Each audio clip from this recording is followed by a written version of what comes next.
The day the new girl walked into the community music school, no one paid much attention to her at first. She came in quietly, almost blending into the hallway, carrying an old backpack that looked a little worn around the edges. She didn't seem nervous, but she didn't seem fully comfortable either. She kept her eyes low, as if she didn't want to accidentally meet anyone's gaze. The music school wasn't a fancy place. It was built inside an old building with creaky stairs and classrooms that always smelled a little like sheet music and polished wood. The sound of piano keys, violin strings, and students warming up usually filled the halls. It was a place full of energy, sometimes messy, sometimes loud, but always alive with music. On this particular afternoon, the piano class was getting ready to begin.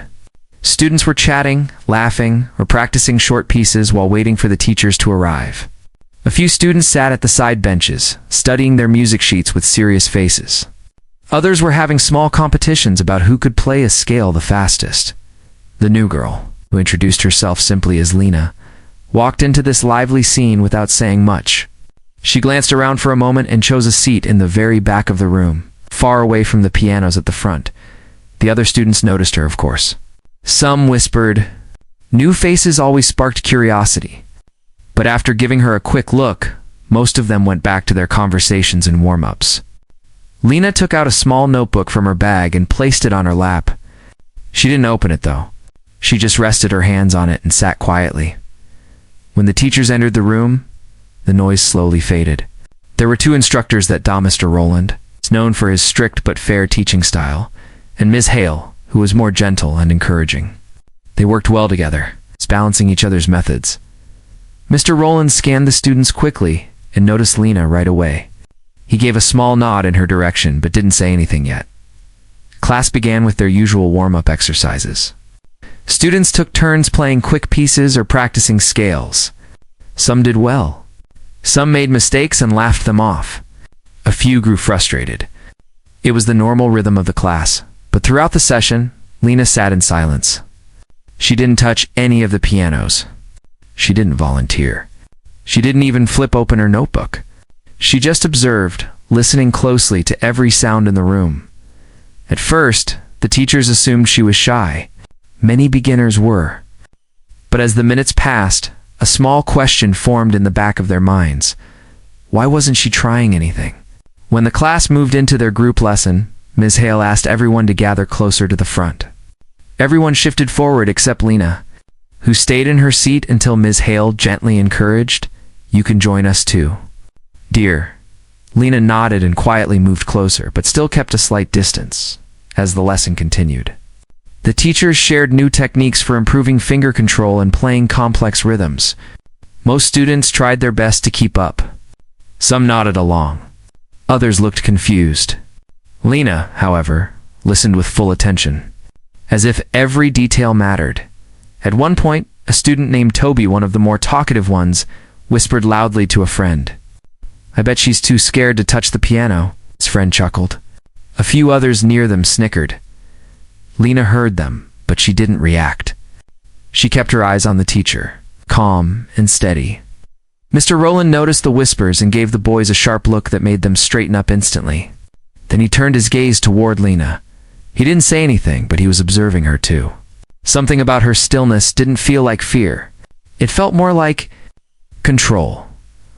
When the lesson ended, the teachers announced a short break before the second half of the class. Students scattered. Some went to talk to friends, some practiced again, and others went to get water. Lena remained seated. She gently touched the edge of the piano nearest to her, sliding her fingers across the polished wood. She didn't play a note. She just felt the instrument beneath her hand as if it meant something to her. Ms. Hale walked over with a friendly smile. "How are you settling in?"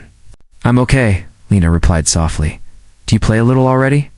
Or is this your first time learning?" Lena paused for a moment, choosing her words carefully. "I practice sometimes," she said, neither boasting nor downplaying. "Well, feel free to try anything here." "No pressure," Ms. Hale encouraged. Lena nodded politely. When the break ended and everyone returned, the teachers introduced a group activity. They played short musical patterns on the piano, and the students had to echo them. The exercise helped build listening skills and rhythm memory. Most students enjoyed it.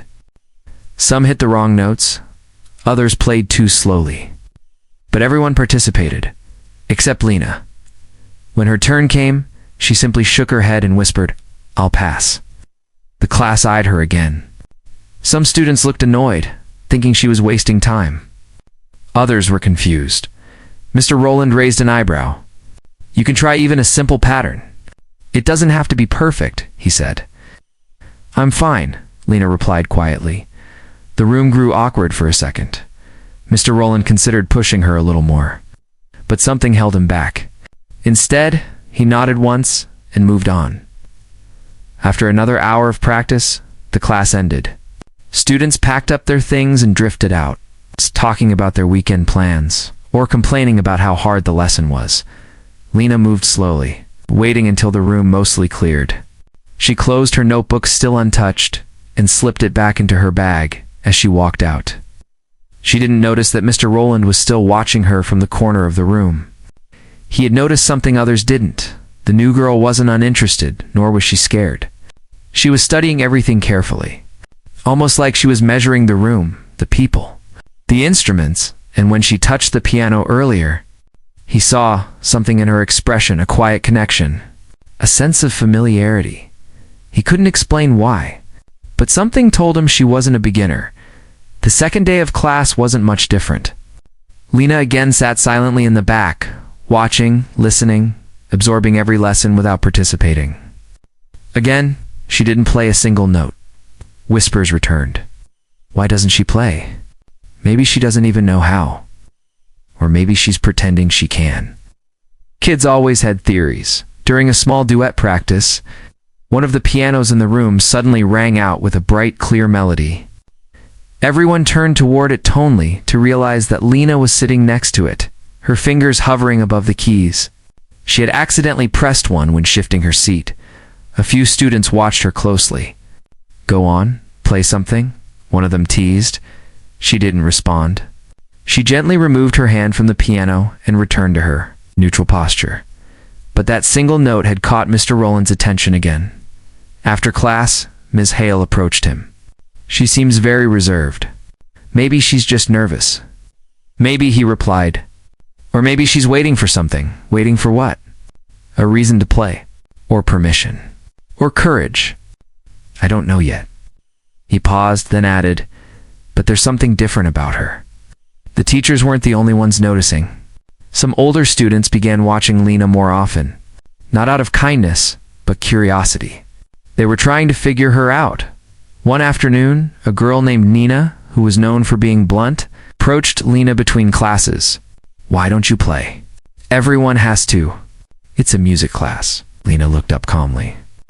"I will play when it matters." "Ah," Nina frowned. "What's that supposed to mean?" But Lena didn't explain. She simply went back to reading a music sheet someone had left behind.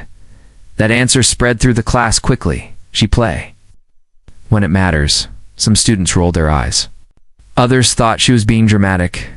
A few became even more curious. By the end of the week, Lena had become a small mystery. She never showed frustration. She never boasted. She never tried to impress anyone. But she listened with more attention than almost anyone else in the room. Mr. Rowland felt himself growing more and more intrigued. It wasn't normal for a student to sit silently for so long without even trying to play. But something about Lena's presence made him feel that she wasn't avoiding music. She was protecting something. On Friday afternoon, after another long class, the teachers announced that the following week would begin with a special challenge. We'll be testing everyone's listening skills and technique with a new piece. Ms. Hale said cheerfully. Students groaned or laughed nervously. They knew what challenge meant. "Difficult music, Mr. Rowland added. "Anyone who wants to try can. Participate." His eyes flicked briefly toward Lena. She noticed she didn't look away this time, and for a second, just a second, something like determination passed across her face. It was the first sign that things were about to change. The following week arrived faster than most students expected. Monday mornings were usually slow, with everyone still half asleep and not ready for long lessons. But on this particular day, the music class felt different. There was a quiet buzz in the room, a mix of excitement and fear. The teachers had promised a challenge, and everyone knew challenges in this class were rarely easy. The students gathered earlier than usual. Some sat at the pianos and practiced quickly, trying to warm up their hands. Others whispered to each other, wondering what kind of piece the teachers would choose this time. Every so often, someone would glance toward the back of the room where Lena sat. As calm as ever, she hadn't touched a piano since she joined. Not a single key. Not even during warm-ups. She sat in her usual seat, her small notebook on her lap. Her face didn't show fear or excitement. She looked the same as always, quiet, steady, focused. Mr. Roland walked in carrying a folder of sheet music, and the room immediately fell silent. Behind him, Ms. Hale entered with a softer smile, but even she looked a little nervous about the challenge they were about to introduce. Mr. Roland placed the folder on the front table and faced the class. Today, he said, we're introducing something more advanced. It's a piece known for its difficult timing and fast transitions. Most players at your level will struggle with it, but I want you to learn from the attempt, not chase perfection. A few students exchanged worried looks. Difficult timing? Fast transitions. That sounded serious, Ms. Hale stepped in gently. We don't expect flawless performances. The purpose is to learn, to train your ear, to understand how your hands move. Anyone who wants to try will come up and play a few lines. One student groaned, and the rest laughed, breaking the tension a little. Then Mr. Roland held up a sheet of music. This, he said, is the piece we'll be working with today. The students leaned forward to see it. Even from far away, the notes looked tightly packed and complicated, like a forest of symbols running across the page. The piece was not something beginners would ever dare attempt. Who wants to try first? Ms. Hale asked.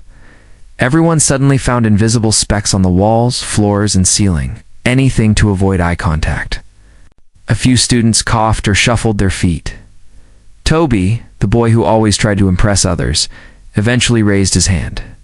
I guess I'll go, he said with a sigh, pretending he was being brave. He walked to the front, sat at the piano, and stared at the sheet for a moment. Then he took a deep breath and began.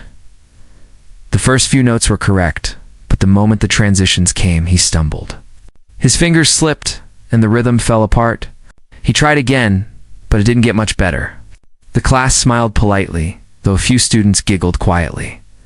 When he finished, Toby shrugged. Told you it was impossible. Another student tried next, then another. Each one struggled in a different way. Some played too slowly. Some hit the wrong notes. Some froze completely. Even the more advanced students couldn't get it right. It's okay. Ms. Hale reassured them each time. You're learning.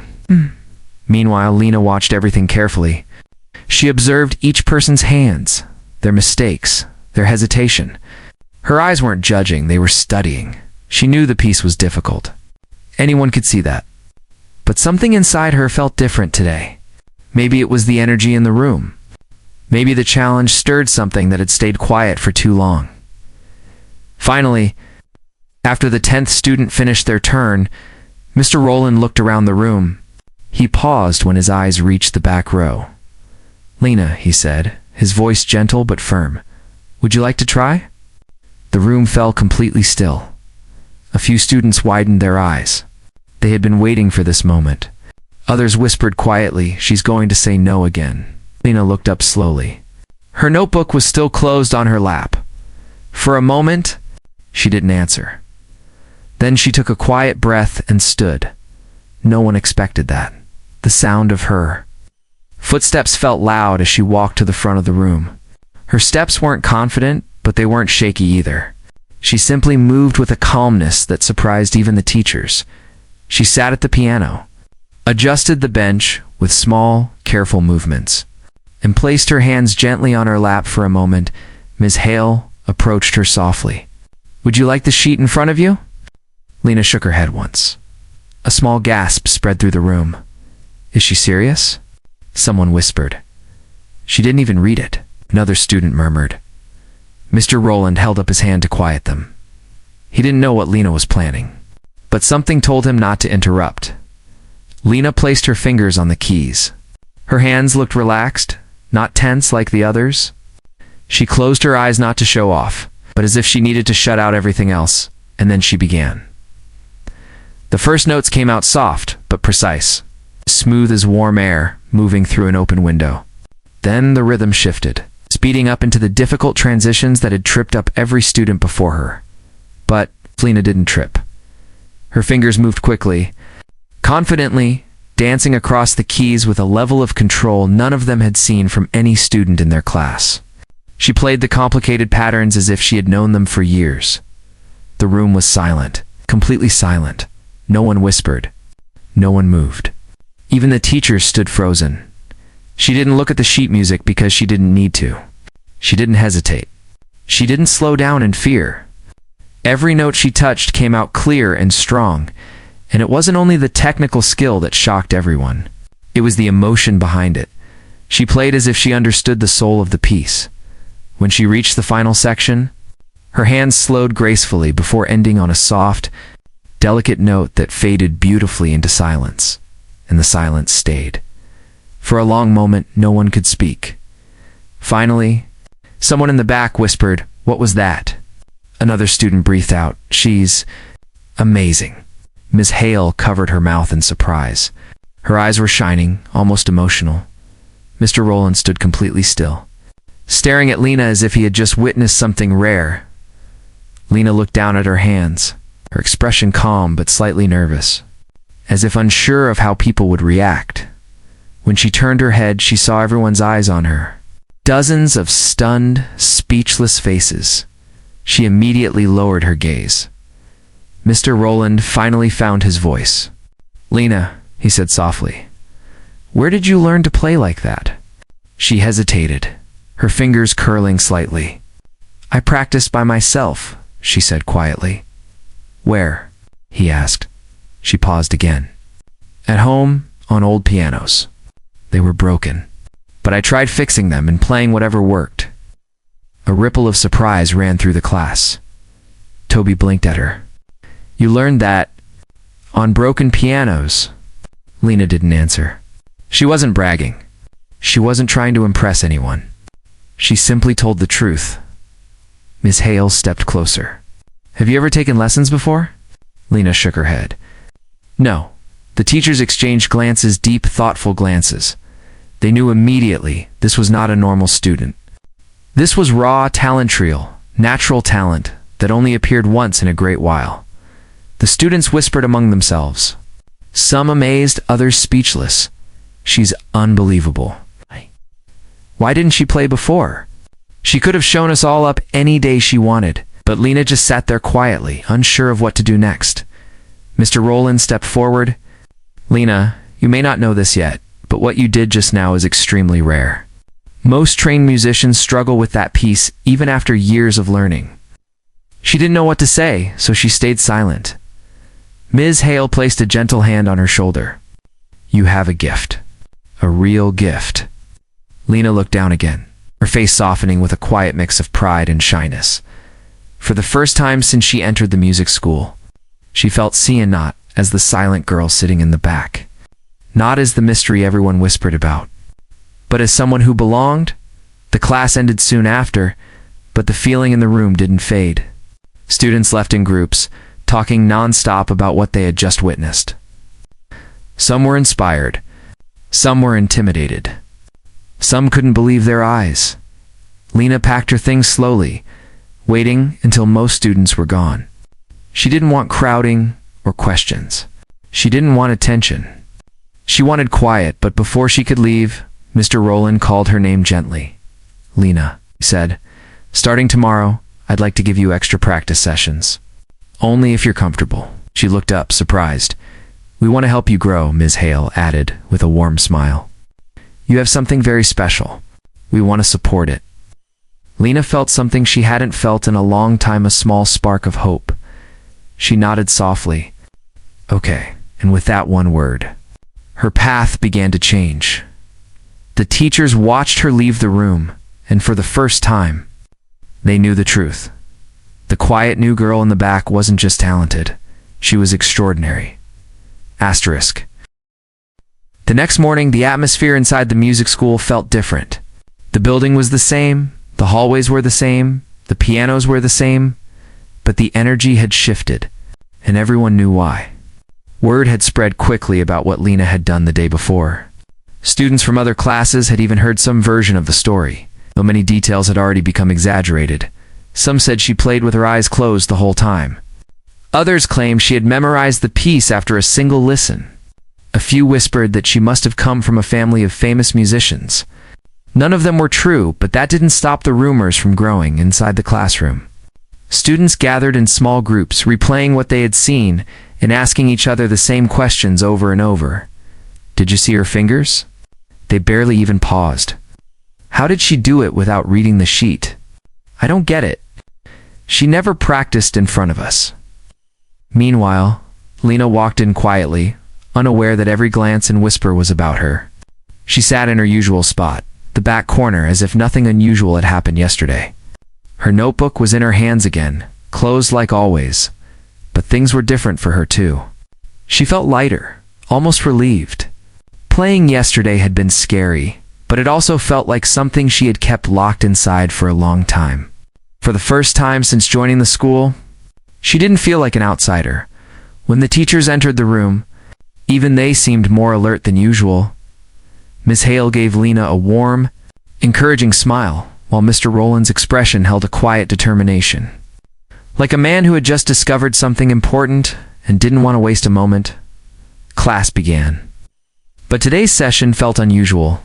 Students kept stealing glances at Lena. Some were admiring. Some were envious. Some were confused. But she pretended not to notice. Mr. Rowland started with a simple exercise, trying to bring the class back to normal. We'll begin with scales today. Everyone at the pianos, please. Students moved to their instruments. Lena stayed seated. Mr. Rowland glanced at her. Lena, would you like to join as well? She hesitated. I don't want to take anyone's place. There are enough pianos for everyone, Ms. Hale said gently. Lena nodded, stood, and walked to one of the pianos near the side of the room, one that most students avoided because some keys stuck slightly when pressed. She didn't mind. She had played on far worse. The exercises began. Students played scales, some smoothly, some unevenly. Lena pressed her fingers to the keys and followed quietly at first, trying to blend in. Her movements were steady and calm. When the students reached the more advanced scales, a few struggled to keep up.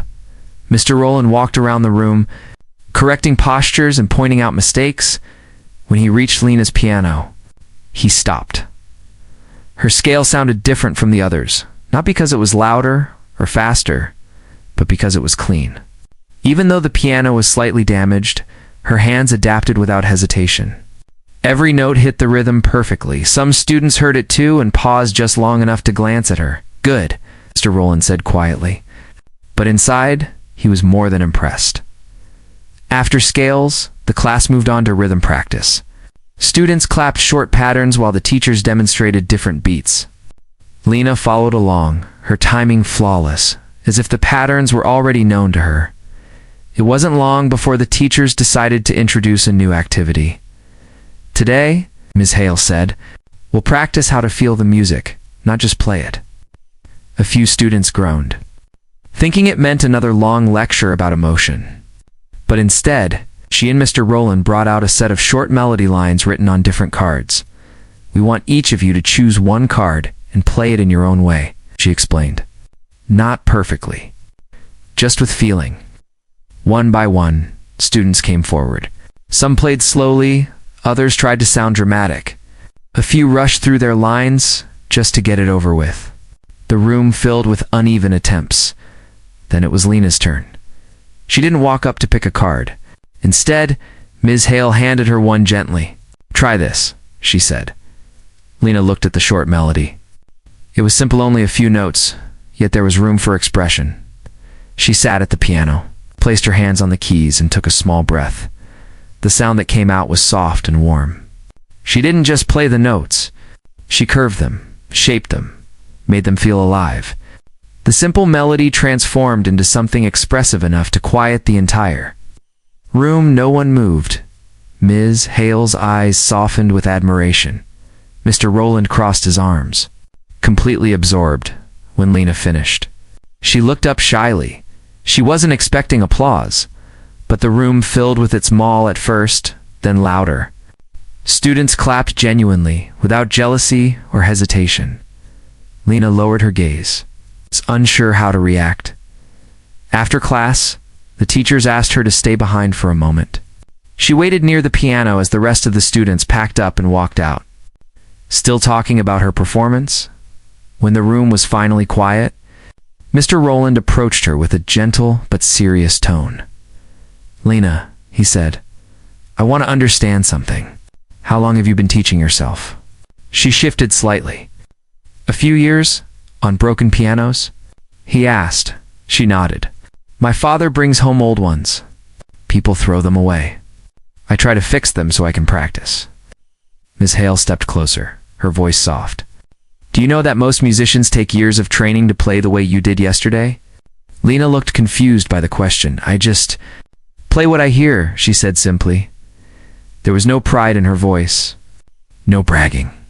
Just honesty. Mr. Rowland exchanged another serious look with Ms. Hale. They both knew the truth now. Lena wasn't just skilled. She had the kind of musical intuition people talked about for decades. "We'd like to help you develop further," Mr. Rowland said. "With your permission, we want to begin advanced training with you. Outside normal class hours?" Lena blinked. "Advanced training?" "Yes," Ms. Hale said. "Nothing stressful.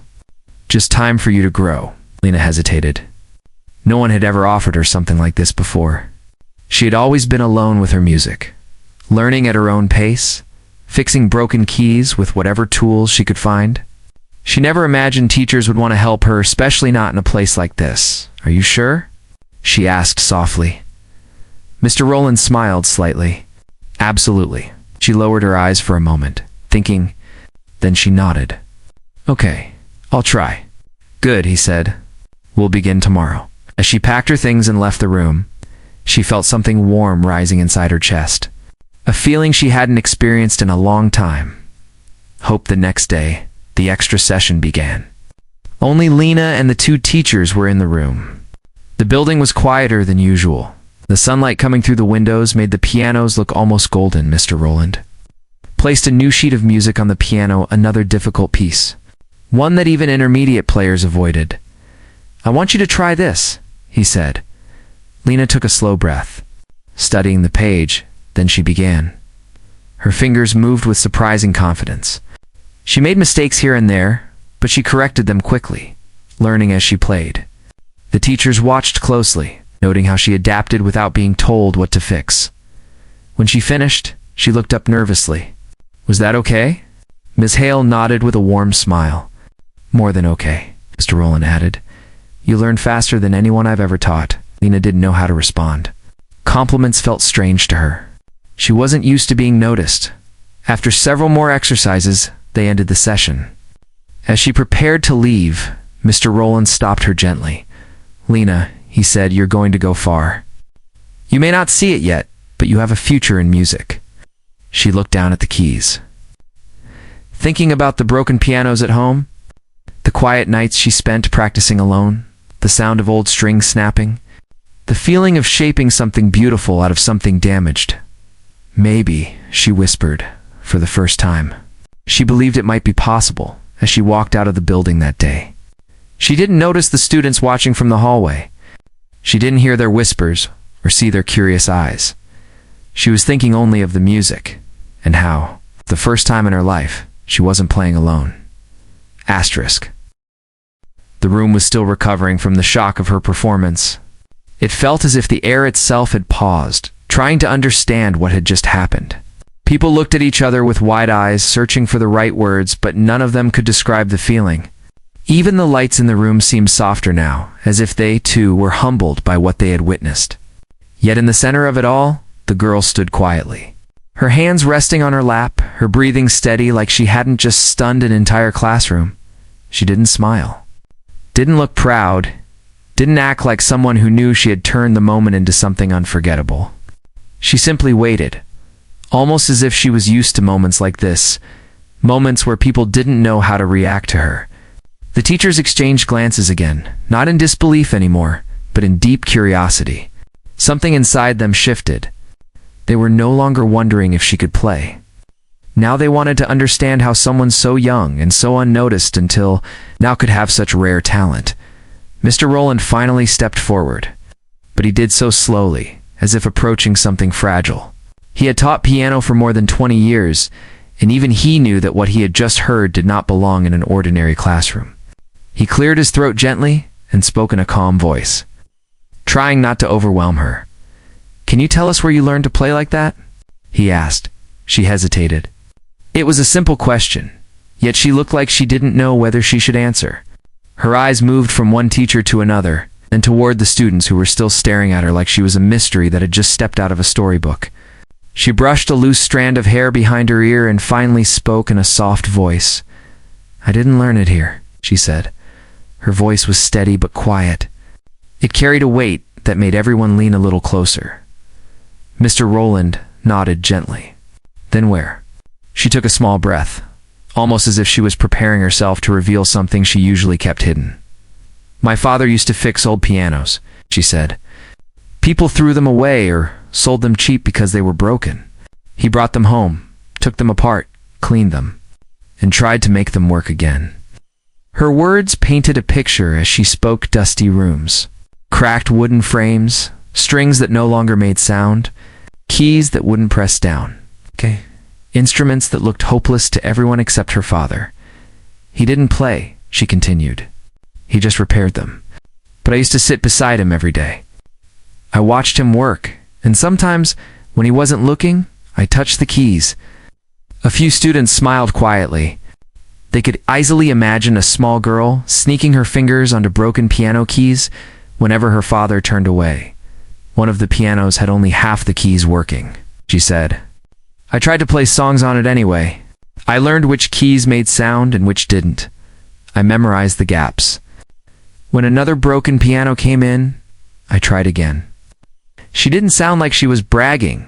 She sounded like someone telling a simple truth, like someone explaining how she learned to walk, by stepping carefully across uneven stones. "I never had a full piano to practice on," she said. "Not until last year." The teachers were stunned. The students were stunned.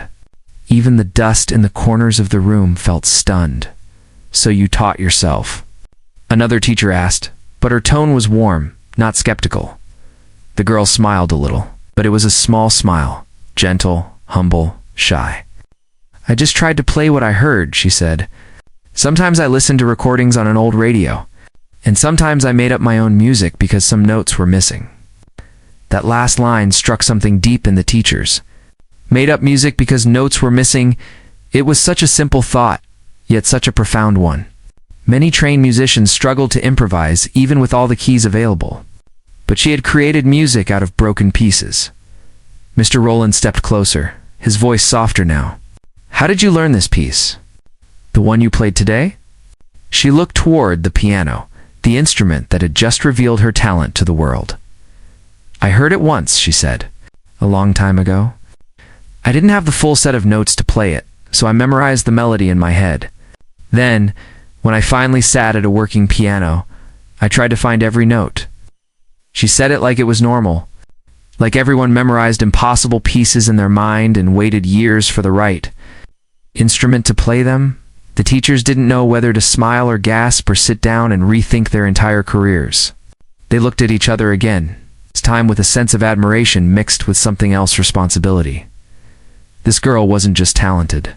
She wasn't just gifted. She was a once-in-a-lifetime kind of musician. One teacher stepped forward. The one who had once assumed she was shy because she lacked skill. She softened her voice and spoke with genuine warmth. "You know," she said, "not many people in this world can do what you just did." Ow. The girl lowered her head slightly. As if uncomfortable with praise, Mr. Rowland gently lifted her chin with his words.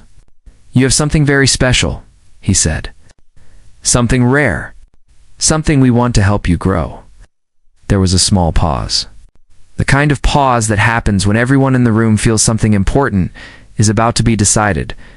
We want to offer you private lessons, he continued. Not basic ones. Advanced lessons. Real training? You deserve that. Her eyes widened, not in arrogance, not in pride, but in disbelief. Nobody had ever offered her anything like that. Nobody had ever looked at her and seen a future. She glanced at the piano again, then at the teachers. She looked like someone who wanted to say yes, but wasn't sure if she was allowed to dream that big. Only if you want to. Another teacher added gently. The girl finally nodded, her expression soft but full of quiet emotion. I would like that, she whispered. The students who had been silent this entire time began to clap. It wasn't loud or dramatic. It was slow, steady, full of genuine respect. Some of them had underestimated her before. Now they clapped because they knew they would never underestimate her again. As the applause grew, something shifted inside the girl. For the first time in a long time, she felt seen, not for her silence, not for her shyness, but for who she truly was. A musician, someone with a gift, someone with a future. The teachers approached her one by one, offering encouraging words, expressing their excitement to teach her, to help her grow, to see where her talent could take her. She listened to each of them.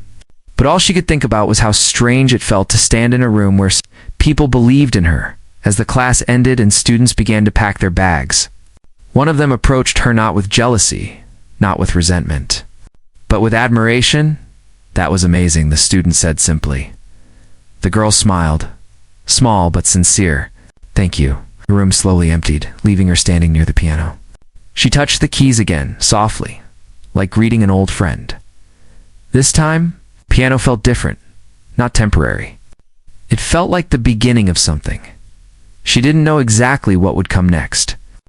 But for the first time, she wasn't afraid of the future, because the future finally felt like it belonged to her. Asterisk. The days that followed her first real performance in the classroom felt different from anything she had ever experienced before. It wasn't that people suddenly treated her like she was famous. It was something quieter, something that touched her in simple moments, like how students smiled at her in the hallway now, or how teachers seemed to watch her with a little more interest, as if they were trying to understand the depth of her talent. It didn't make her proud or uncomfortable. It just made her feel noticed in a way she never had been before. Every afternoon she attended her new advanced lessons. The room where she practiced was quiet and filled with sunlight. It had a piano that felt warm under her fingers, smooth and responsive. Nothing like the old broken instruments she grew up with. She treated each lesson like a gift.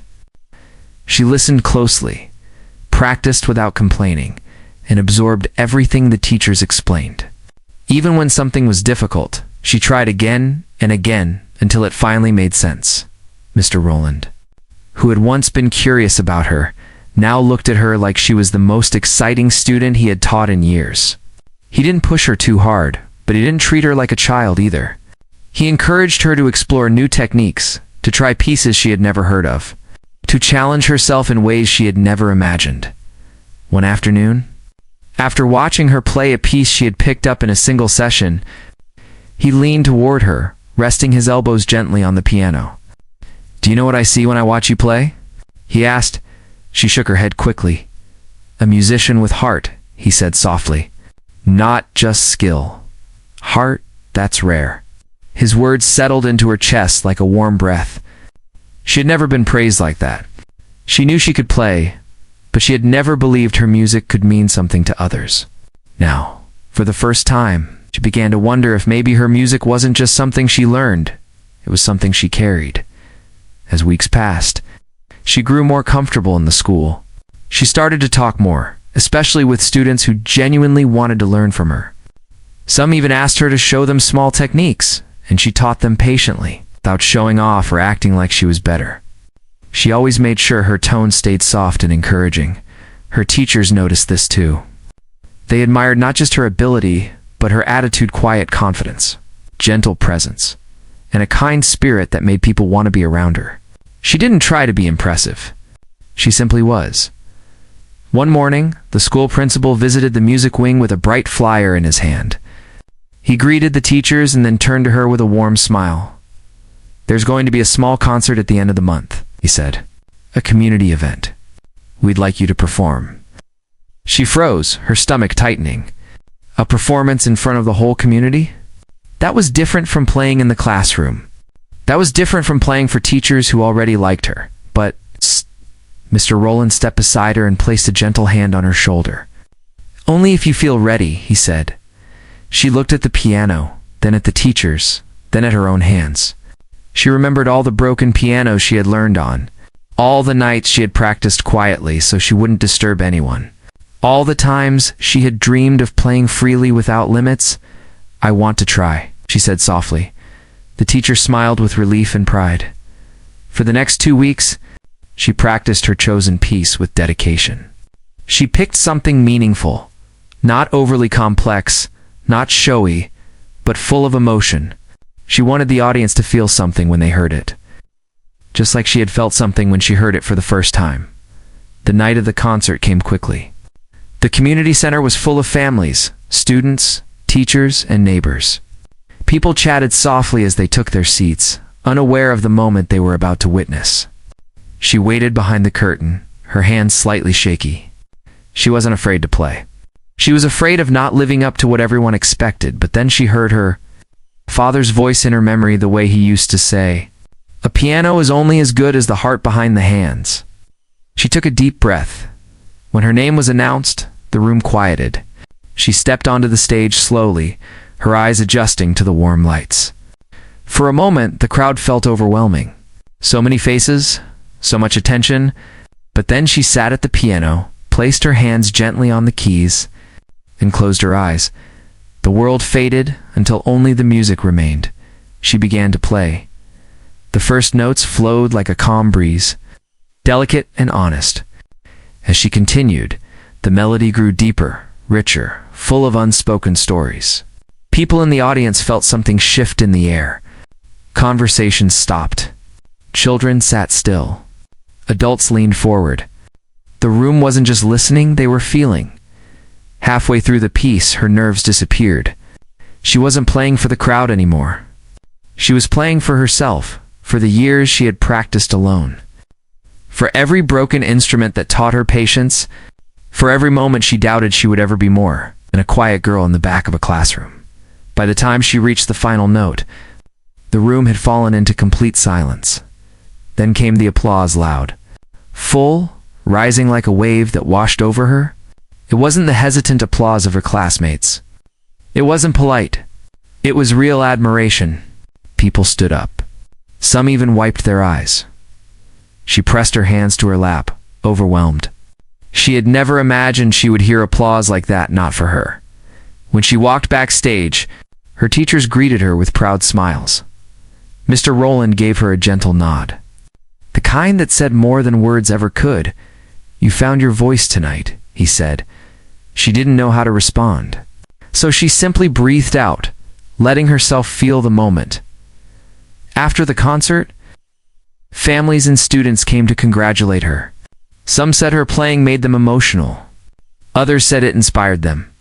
A few younger children looked up at her like she was someone they wanted to be one day. She didn't feel like a star. She just felt grateful. When she finally got home, she told her father everything. He listened quietly, pride shining in his eyes. He didn't say much, he never did, but he touched her shoulder and said, "I knew you had something special. The world knows it now too." She lay in bed later that night, replaying the concert in her mind. She knew this was only the beginning. There would be more challenges, more pieces to learn, more moments where she would doubt herself. But now she had something she didn't have before. Belief, not just others. Believing in her believing in herself. And as she slowly drifted to sleep, she smiled faintly. Knowing one thing with quiet certainty, she wasn't just a girl who learned to play on broken pianos. She was a musician, one who finally had a place to grow, to shine, and to share the music that had lived inside her all along. Asterisk.